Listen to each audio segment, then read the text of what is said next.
Now, the idea that we have seen in the case of quadratic equations can also be applied. Okay, the idea can also be applied similarly to cubic equations. So if you have a cubic equation that is ax cubed plus bx squared plus cx plus d, and if these are the roots, alpha, beta, gamma are the roots, I want you to know that you can prove similarly that number one,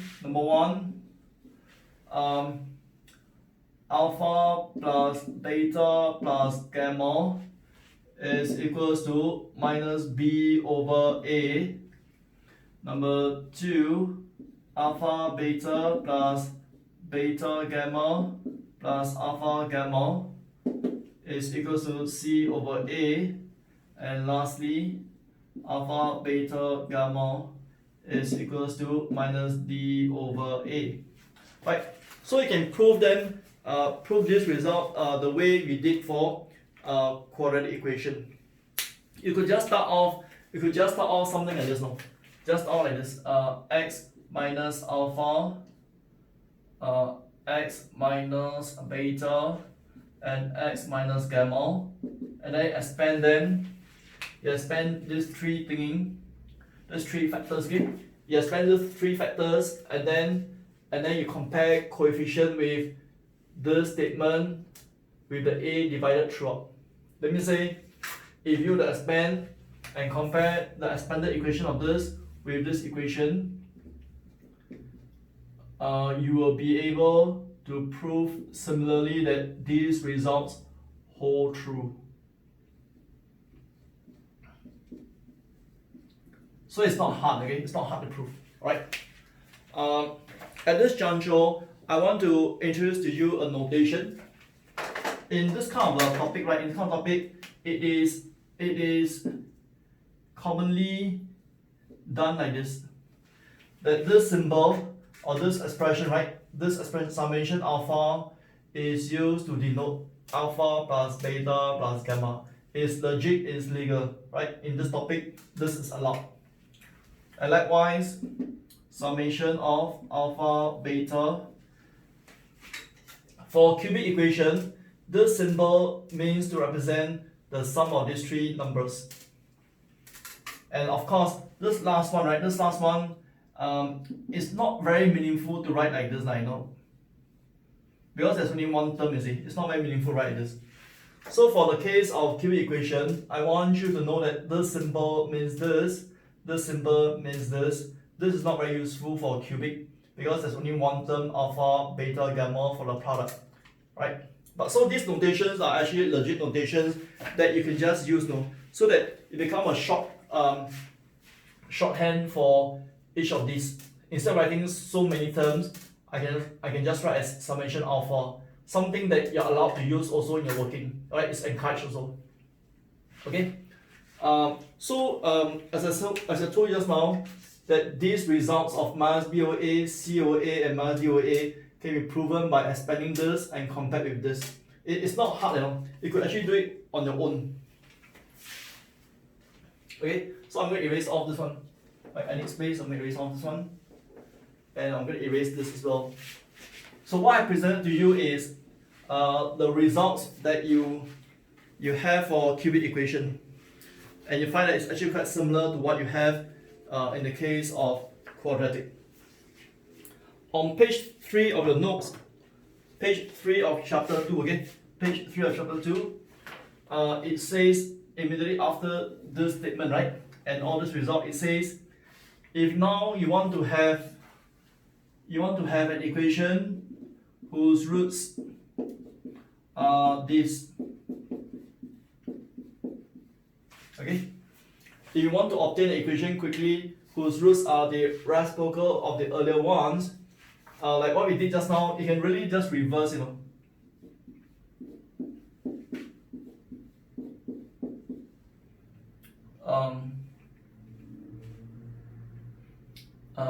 Bx plus a equals to 0. You can just actually reverse.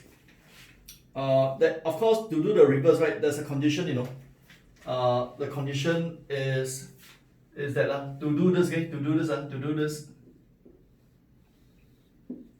the condition needed is that AD must not be 0, which means to say neither A nor D, neither of them is 0. Okay, so AD not equal to 0 would actually impose the condition that neither of them can be 0, no? Right? A cannot be 0 and D cannot be 0. Right? When that happens, the equation whose roots are the reciprocal of the earlier ones can be obtained by reversing it the way we did earlier on. So with this in mind, there's actually a word example beneath it.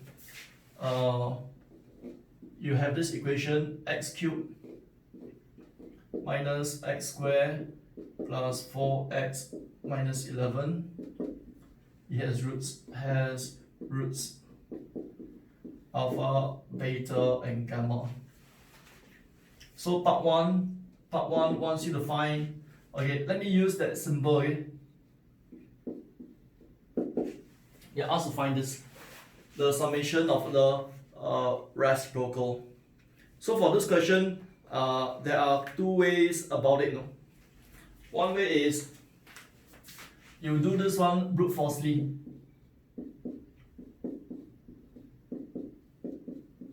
Right? And then you rewrite this thing as, you combine them as a single fraction. You get beta gamma. Right? Then from here, right, you can see that the numerator and the denominator can be found quite readily. The numerator, right, the numerator is C over A. A, B, C over A. So the numerator is 4. The denominator, right, the denominator is minus D over A. So it's minus D over A. A in this case is 1, I know. Right? So therefore, you get the answer as 4 over 11. Let me erase off and rewrite this thing nicely. Okay?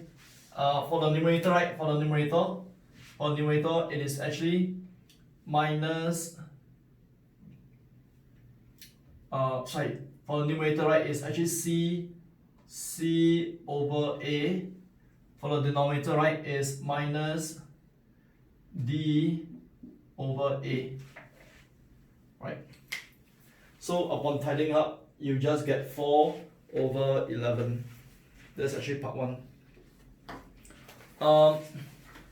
You could have actually done this one, right? By first and foremost doing this, no. This has equation alpha, beta, and gamma. Then this one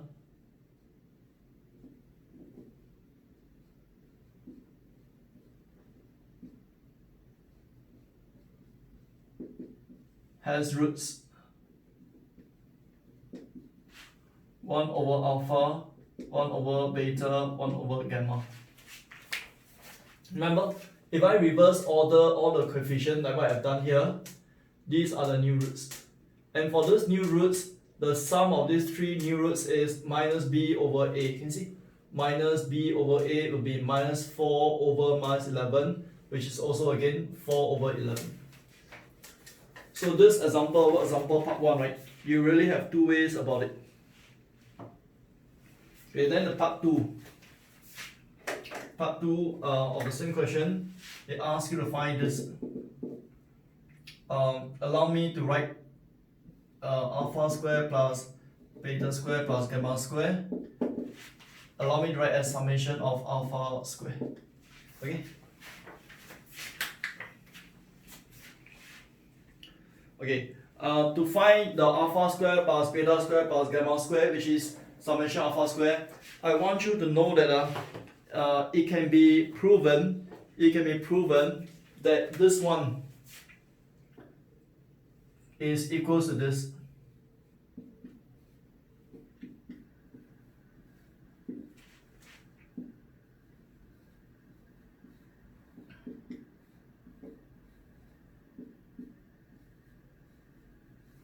Okay, I want to assure you that this left hand side, right, can be proven to be the green color. You can simply just expand this one brute forcefully, and then when you subtract this further, right, you find that it is exactly this. So what I'm trying to say is, if you know this result, you could potentially rewrite summation of alpha squared as summation, okay, let me write here, write this as summation of alpha holding square minus 2, right, in the symbol form, it actually means this.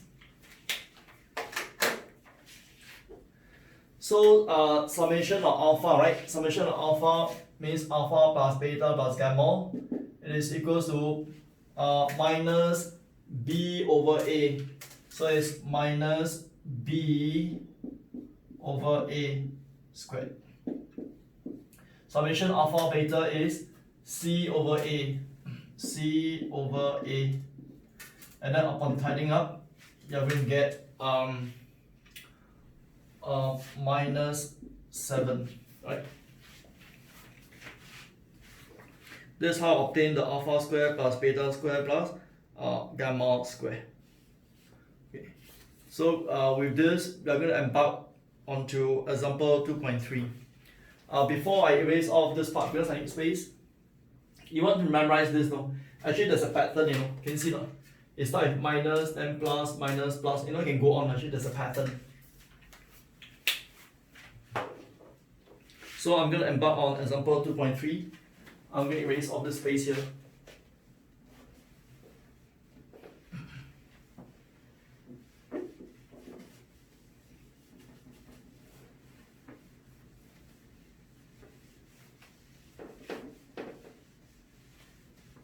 Okay, read example 2.3.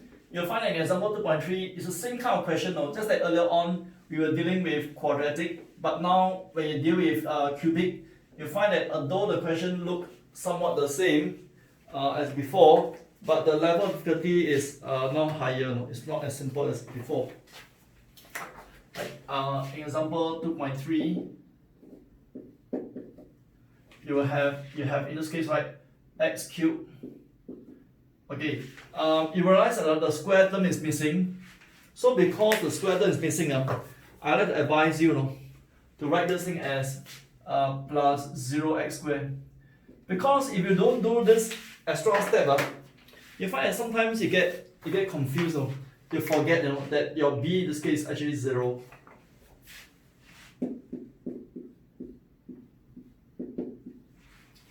Right. So in this question, it has roots alpha,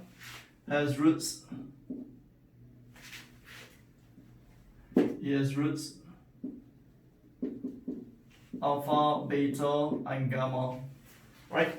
So in this question, in part 1, right, in part 1 of this question, it asks you, allow me to write the symbol, okay, as like that. Summation of alpha square. Remember I told you, no, summation of alpha square is given by this. So I'm going to write this thing as summation of alpha square minus 2 summation alpha beta. What is summation of alpha square in this case? Summation alpha, right? Summation alpha means minus b over a. So minus b over a in this case is actually 0. Since your b is 0, minus 2. Summation alpha beta is c over a. So it's minus 4 over 1. So this gives you an answer of 8. Next one is summation of this one.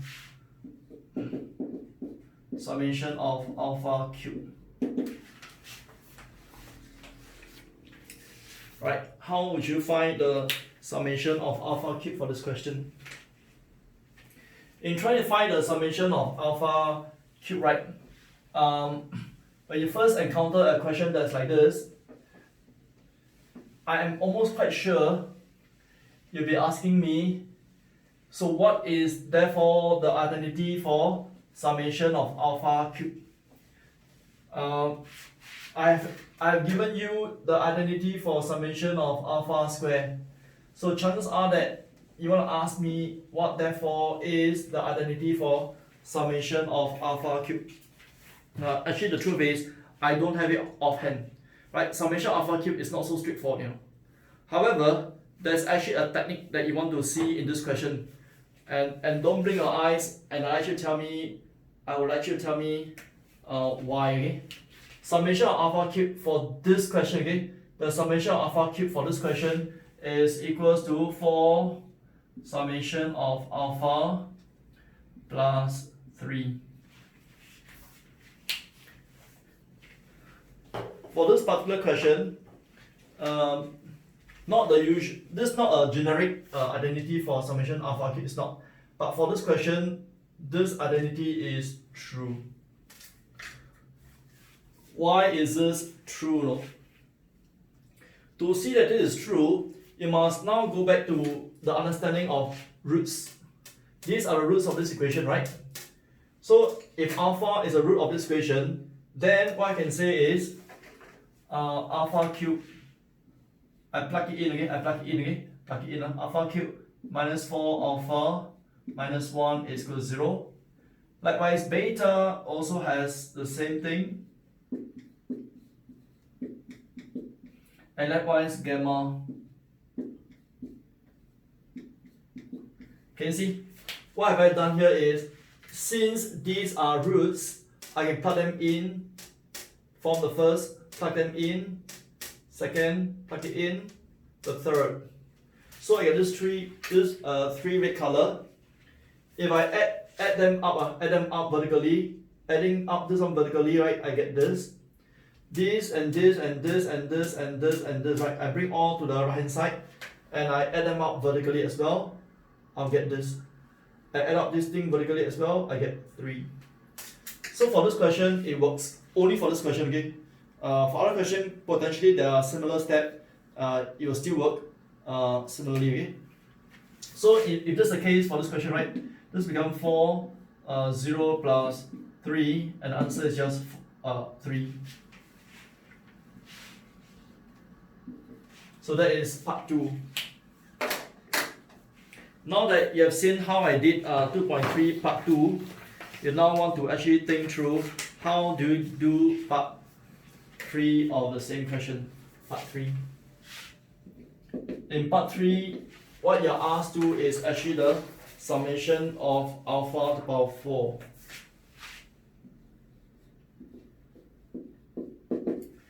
If you have understood the earlier approach, right, then you will know that for part 3, this will be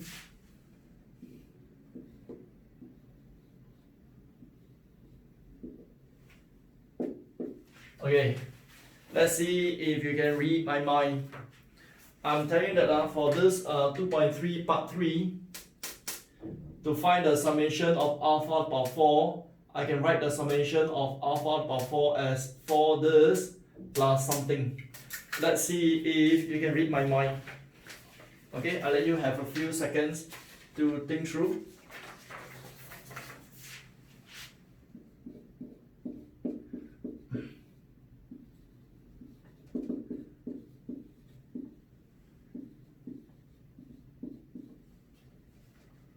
Okay, let me write down something first as a ponder, okay?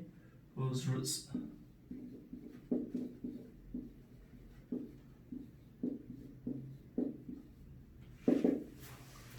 Okay, right. The term I'm going to write down here is actually, yeah.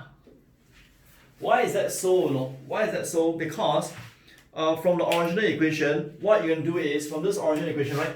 From this original equation, I want you to realize what I'm going to do is, I will actually times try by x.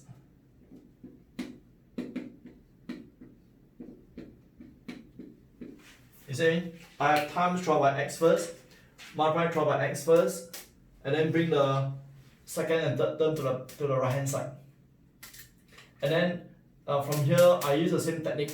I put in alpha, I put in beta, I put in gamma, and I add them up vertically. I get this as the left hand side, right hand side, and bear in mind this summation alpha. Okay. So so with this, I can now finish up this question by saying that this goes to 4 times 8. 8 is from here. So that gives me 32. Alright.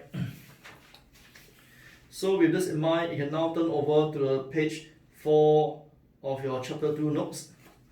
On page 4 of your chapter 2 notes, it says, right at the top, okay, right at the top, it says, if you have an equation which has roots alpha, beta, and gamma, can you construct the equation?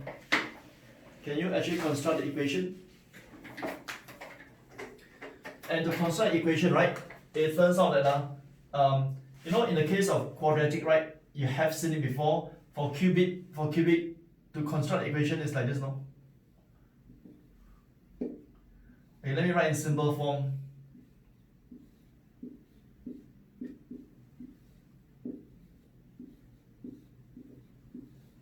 Sorry, just square.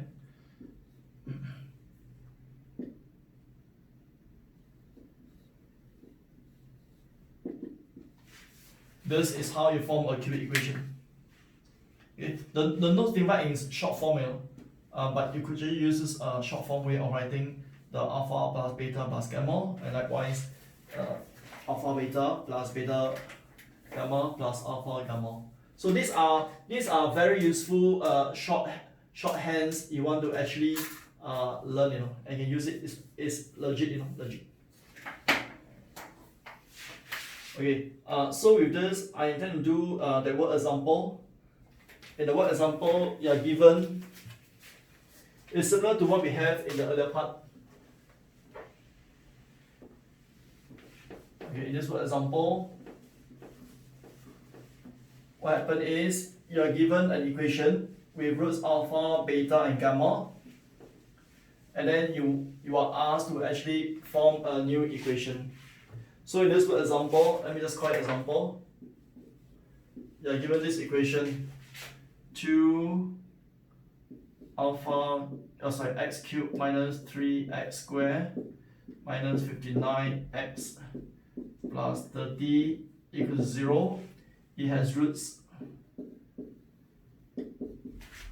alpha, beta, and gamma. Right? Now you want to form a new equation. Let's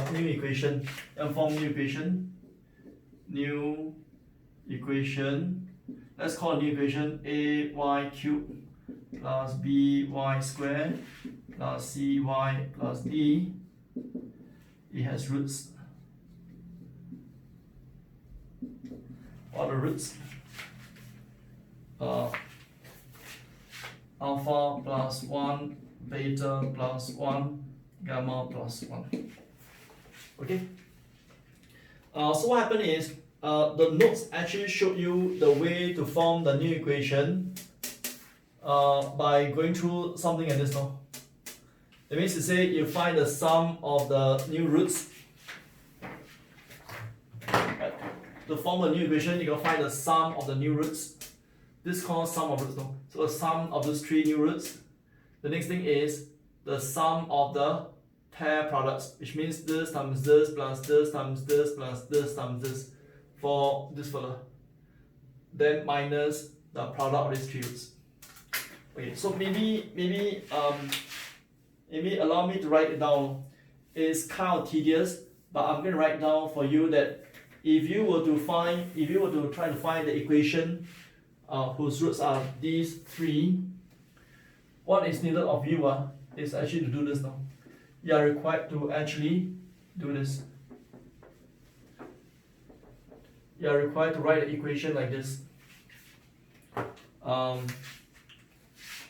Okay, you're going to write equation like this now. The new equation will be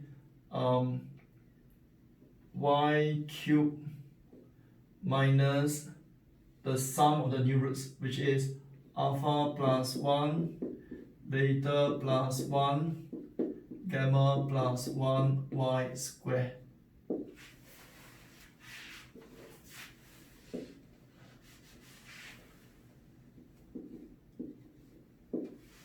Then plus Okay, this is tedious.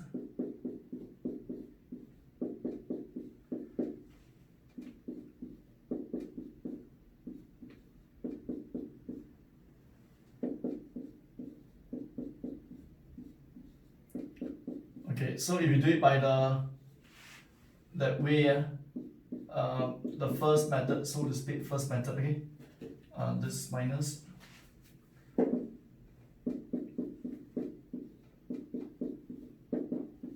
So if you try to do it by the first method, right, what you need to do is you have to try to work out this fella, and this fella, and put them in here. You'll get your new equation, whose roots are these three. 1, 2, 3. Okay. This is the generic form. This is the generic form. If the roots are alpha, beta, and gamma. Okay. If the roots are these three, then to find the sum means this, to find a pet product, right? 1 pair, 2 pair, 3 pairs. Three pairs of product, you add up together. Then minus the product of the 3 roots. Okay? So based on this generic form of a cubic equation, I can find the new equation whose roots are these 3 by first working out this, and this. So you can imagine from here, right? Actually using method 1 can be quite humongously tedious, You got to do a lot of expansion and so on and so forth. So now, supposedly you want to do it using the transformation approach. By the way, the notes actually showed you how to do it this way. They did all the calculation for you to show you that it can be done. But now, supposedly, we want to do the same question using transformation, given that the working for this is already shown to you in the notes. So I intend to do the same question using so-called transformation. So to do transformation, right, you want to realize that based on the fact that x will be alpha, beta, and gamma, and the y will be alpha plus 1, beta plus 1, and gamma plus 1.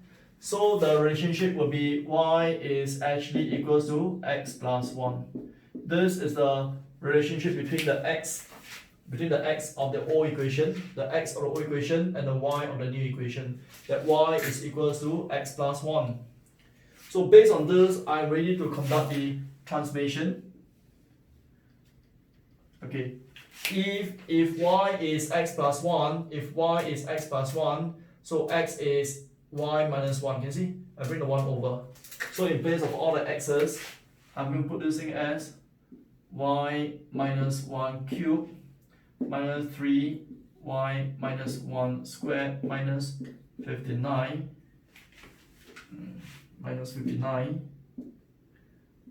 y minus 1 plus 30 equals to 0.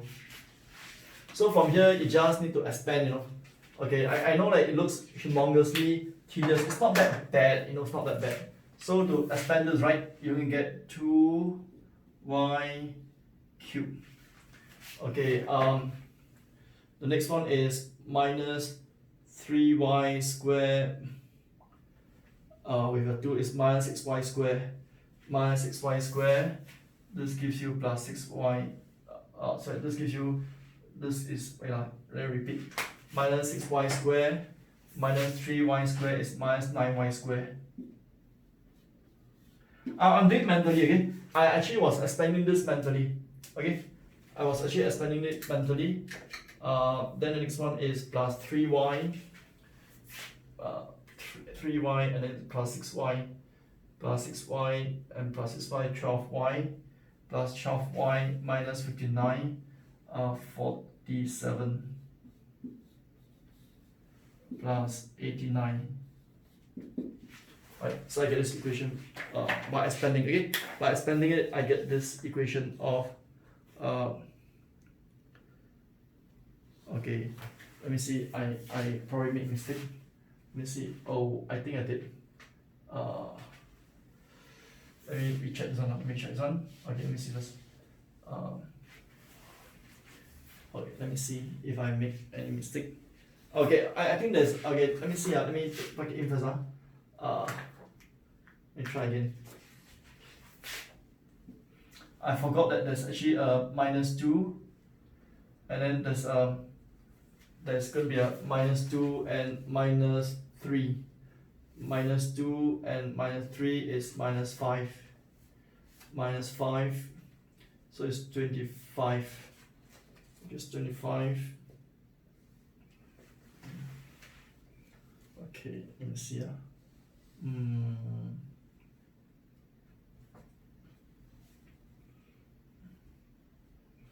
Okay, let me see. Let me see if I made any class mistake.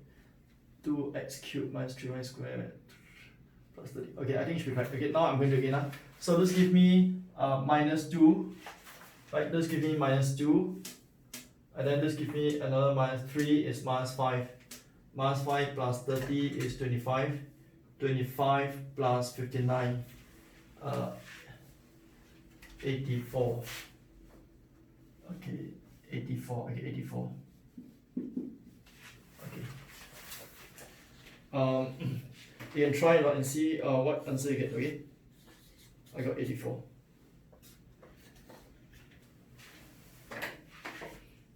Okay, so that is actually your word example on page 4 of 6.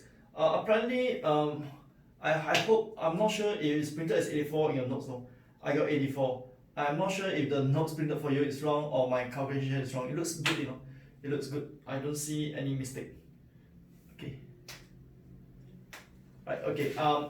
So you help me to check that this number is right around through this arithmetic. Okay, because I got answer that's different from the word example. Okay. So with this, I now like you to think of question or example 2.4. Okay, let me erase all this one. So as I said, your notes did it this way. So using your note word example, what happened is we seem to differ in the last one. You have to check my arithmetic, no? Alright. So I leave you to check. Okay, please check. Let me remark. Okay, please check this. Please check. Okay, because my answer and the word example differs. Okay, let's move on to example 2.4.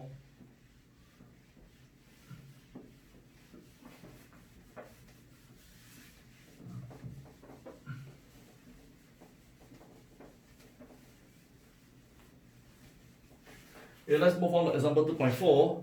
In example 2.4, what do we have here? Again, we got an equation. Example 2.4. Example 2.4. You're given x cubed minus 9x squared plus 28x minus 27. It has roots, okay? It has roots.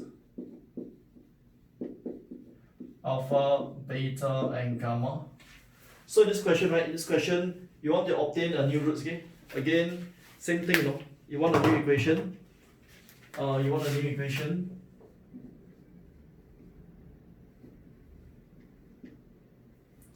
Let's call it ay cubed plus by squared plus cy plus d equals 0. This new equation needs to have roots. Need the roots alpha minus 3, beta minus 3, and gamma minus 3. Okay, once again, right, you can actually do it using so-called method 1. Method 1 requires you to find a lot of terms, you know.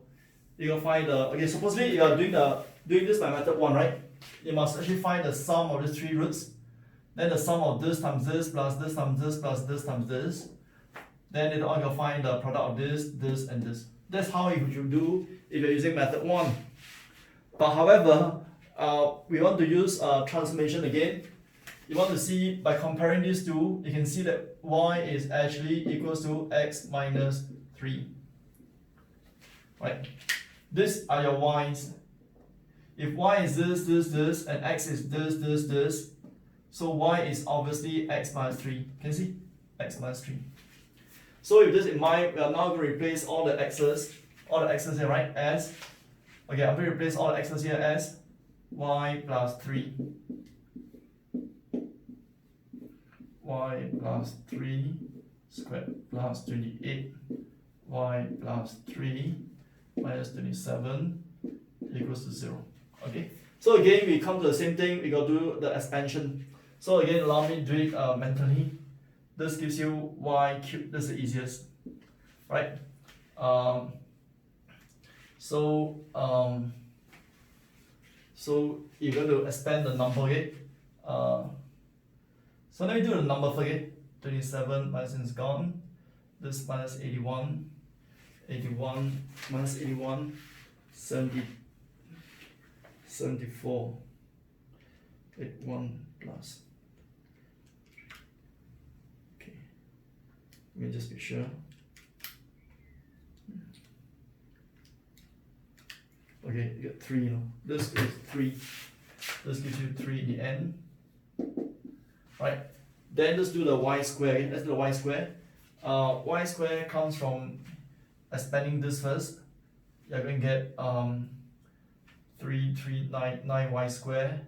9y square minus 9y square is 0. So don't have y square no. My calculation tells me I got no y square. Then got plus 6 plus 3 square 8 27y minus 27 minus 9 times 6, okay, plus 1y, okay, plus 1y.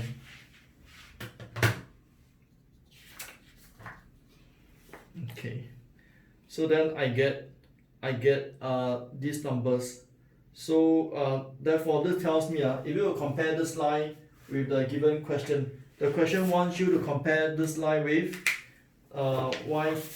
y cubed. We now compare y cubed plus py square plus qy plus r equals to 0. So by comparison, right?